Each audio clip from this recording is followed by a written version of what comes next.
apa kabar pemirsa? Kembali lagi dalam acara Mingguan Dunia kita bersama saya Aryatno Budianto. Dan saya Virginia Gunawan. Mhm. Nah, kali ini pemirsa akan membawakan acara dunia kita ini Ya. dari area Pentagon City ya. Betul, ini dekat dengan Pentagon, yaitu Hmm. markas mabesnya Angkatan Bersenjata Amerika Serikat. Benar sekali, makanya Pentagon City. Nah, Ya. di sini memang daerah retail, lalu juga daerah apartemen, Betul. dan jadi pusat atau satelit city Ya. bagi orang-orang yang biasanya tinggal di Washington DC. Atau bekerja di Washington DC. Mhm. Dan ini juga mengalami pembangunan yang luar biasa Benar. dalam kurun waktu 10 tahun terakhir. Nah, ini ada pertanyaan dari pemirsa, kita saksikan.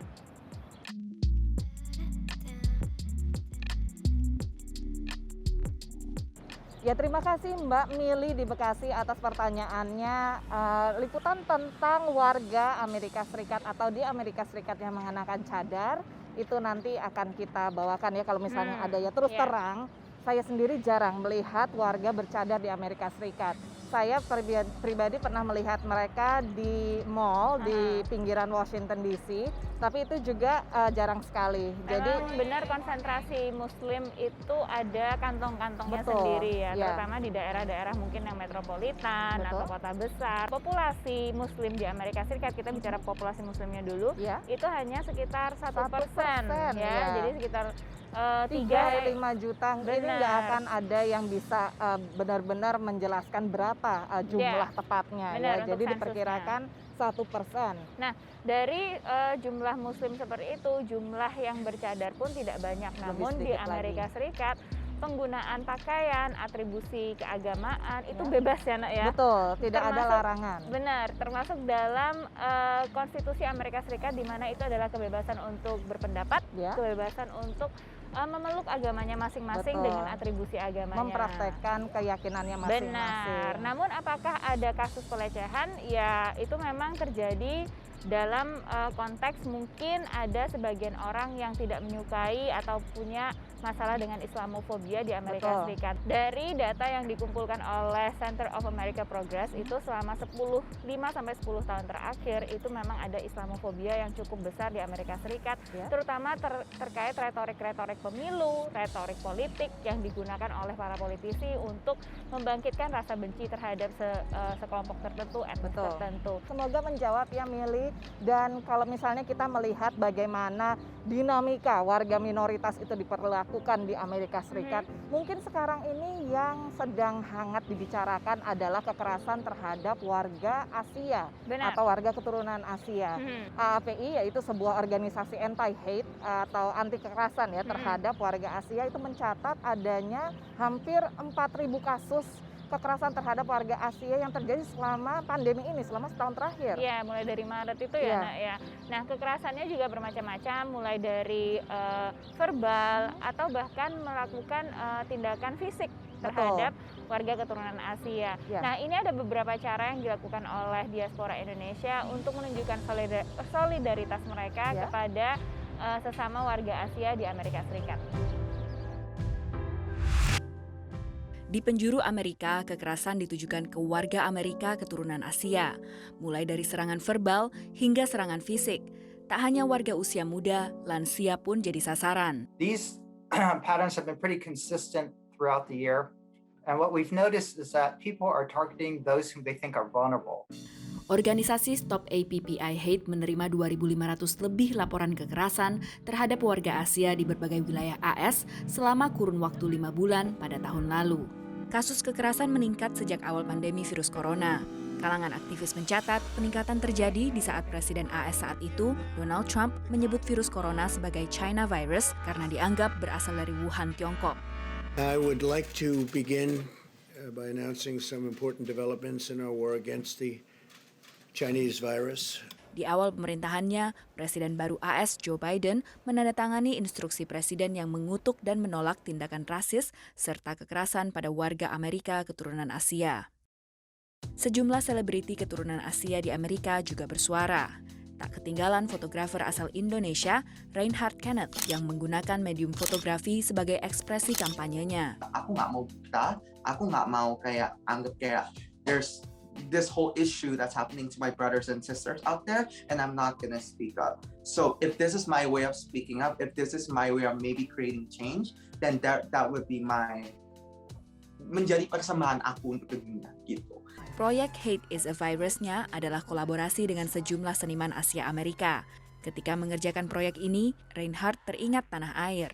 Waktu aku mengerjakan itu, actually the one word that came to my mind that was so powerful was actually Bhinneka Tunggal Ika, which is our country's motto, yaitu, berbeda-beda tapi satu. And I think that is what the world needs right now. Maybe they should look at Indonesia and learn that Bhinneka Tunggal Ika should be not just an Indo motto, but maybe it should be a global motto. So just putting it out there. Dia berharap karyanya bisa menyebarkan pesan damai. I guess my one message, through Hate is a Virus is, and this might be a conclusion to it all, is while hate is a virus, love is a cure.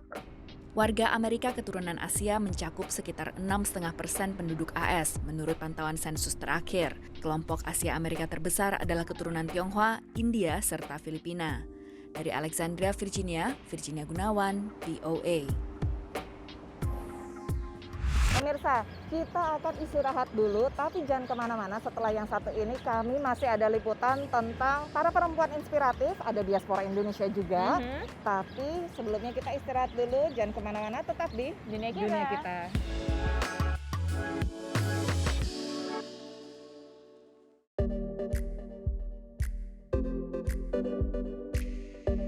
Nah, ngomong-ngomong soal pandemi di Amerika Serikat dan di dunia, WHO kemarin kan bulan Maret ini menyatakan bahwa tahun lalu adalah awal pandemi COVID-19. Betul, jadi tepat bulan Maret ini sudah setahun ya. Iya. Berbagai inovasi dilakukan, mulai dari kerja dari rumah yang biasanya kita nggak kebiasaan untuk meeting lewat layar.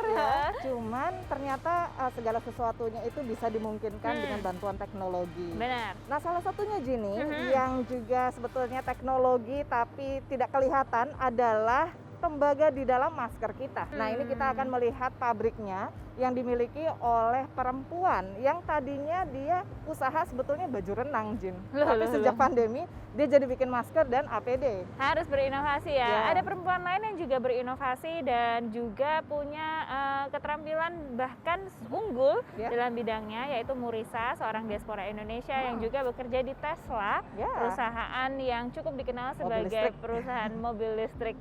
Nah, kita saksikan liputan dari kedua perempuan perkasa ini. Sejak April 2020, pabrik baju renang eksklusif ini mengubah produksinya menjadi membuat masker dan APD.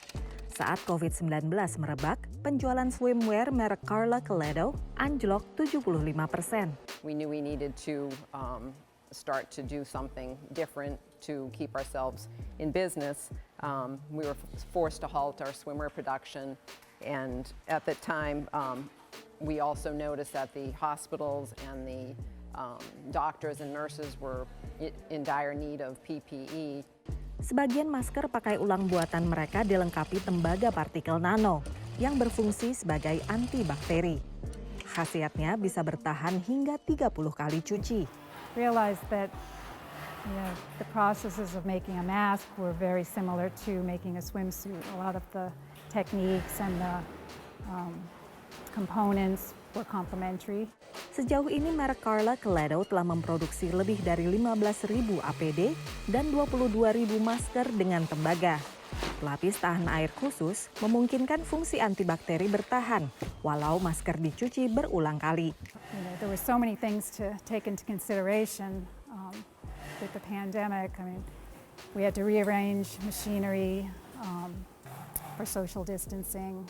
There were, all the CDC guidelines that we needed to follow. Berkat jerih payah ini mereka bisa mempertahankan bisnis dan membantu yang lain. A portion of our mask sales are donated to Fashion Girls for Humanity. And then of course we have the gown initiative that we continue to work on. Organisasi Nirlaba Fashion Girls for Humanity dibentuk 2011 pasca gempa bumi di Fukushima, Jepang. 10 tahun setelah terbentuk, misinya kini menggalang dana untuk kegiatan kemanusiaan dan layanan darurat. Di masa pandemi, mereka memusatkan perhatian membantu nakes. we decided to raise money so that we could pay the factory workers and then donate the gowns to the most needed hospitals and medical institutions. This is how we came to, working with Carla Coletto.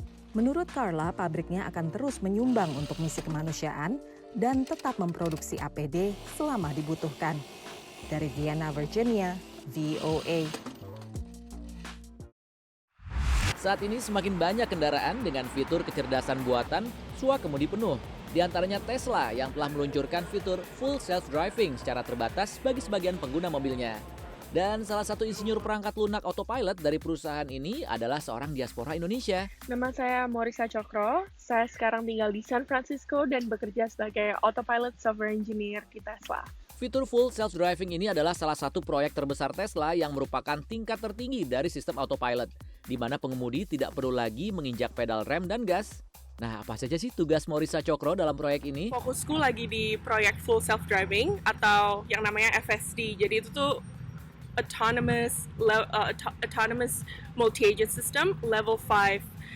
Jadi pokoknya gimana cara mobil bisa jalan sendiri tanpa ada sentuhan manusia gitu. Morisa menjadi satu dari hanya 6 autopilot engineer perempuan di tempatnya bekerja. Walaupun tidak pernah mengalami diskriminasi atau perbedaan di dunia kerja, Morisa merasa kurangnya panutan perempuan di dunia STEM menjadi tantangan tersendiri. Jadi lebih susah yang namanya termotivasi untuk menjadi eksekutif misal.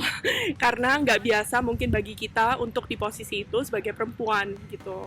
Morisa bergabung dengan Tesla di tahun 2018 setelah seorang kawannya yang sedang magang di Tesla memasukkan resume Morisa ke perusahaan tersebut, di mana kemudian mereka menghubungi Morisa hingga dimulailah proses pengrekrutan. Mengenai pengalamannya bekerja bersama Morisa, rekan kerja Morisa mengatakan, Really great working with Marissa. She's very tenacious. Like she tries to just learn and soak up as much as she can, and she's not afraid to tell people like her opinion. Menggarap fitur full self-driving ini memang tidak mudah. Morisa mengatakan kadang memakan jam kerja yang sangat panjang, bisa mencapai 60 hingga 70 jam seminggu. Agar bisa mengatasi berbagai kesulitan dalam mencapai apa yang kita inginkan, Morisa bilang, Trust me, if you follow your heart, you will never regret gitu. Dari Washington DC, Irfan Ihsan dan Dania Iman, VOA. Nah, prestasi Morisa tadi dan juga kiprah yang dilakukan oleh perempuan pengusaha di Vienna, Virginia tadi dengan masker tembaganya, itu merupakan sesuatu yang dirayakan pada bulan Maret ini, Jenny, yaitu bulan sejarah perempuan nasional di Amerika Serikat. Benar sekali, dan selama sebulan bulan Maret ini di Amerika Serikat kita memperingati pencapaian-pencapaian dan juga akan kemana pencapaian perempuan yang ada di Amerika Serikat ini. Dan juga kontribusinya ya terhadap masyarakat. Dan bisa juga menginspirasi perempuan dimanapun juga, termasuk perempuan di Indonesia. Betul. Nah, sekarang kita istirahat lagi ya, Jun ya. Tapi jangan minum kopi kemana. dulu. Tetaplah di dunia kita.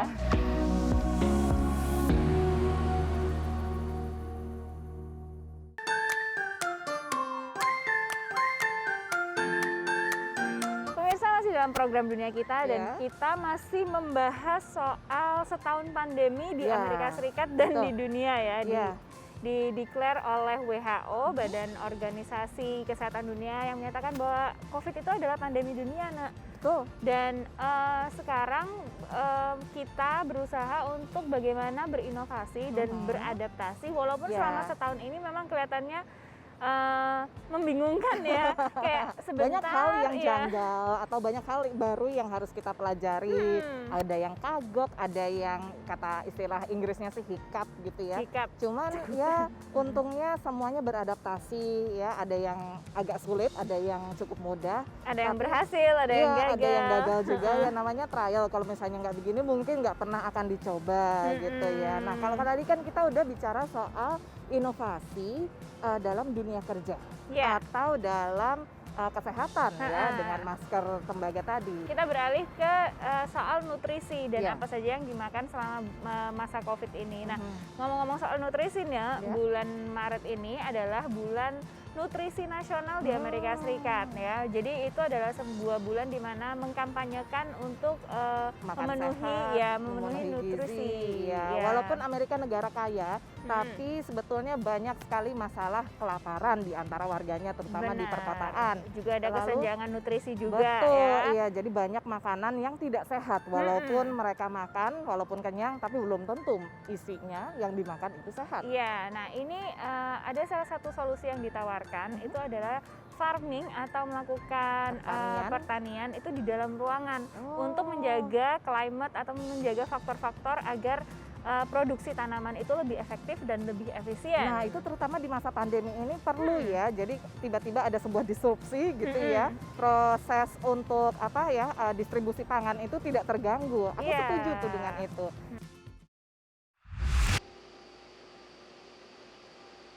Pertanian rumah kaca App Harvest di Morehead, Kentucky ini luasnya 16 hektar dan ditanami tomat. Produk pertanian di dalam ruangan seperti ini membantu mengatasi gangguan pasokan buah dan sayuran selama pandemi di Amerika. Private sector can lead and rebuild our world coming out of COVID, or it can be a part of the problem. And this is a prime example of what the future can look like coming out of COVID. The demand for the product has absolutely gone up. Jonathan percaya ke depan metode pertanian di dalam ruangan akan menjadi fenomena global. And the general thesis of the company is that all fruit and vegetable production at scale globally will eventually come indoors and be grown in controlled environments. It's the third wave of sustainable infrastructure. 20 years ago, we saw renewable energy. There was a boutique industry rip and roar and take off.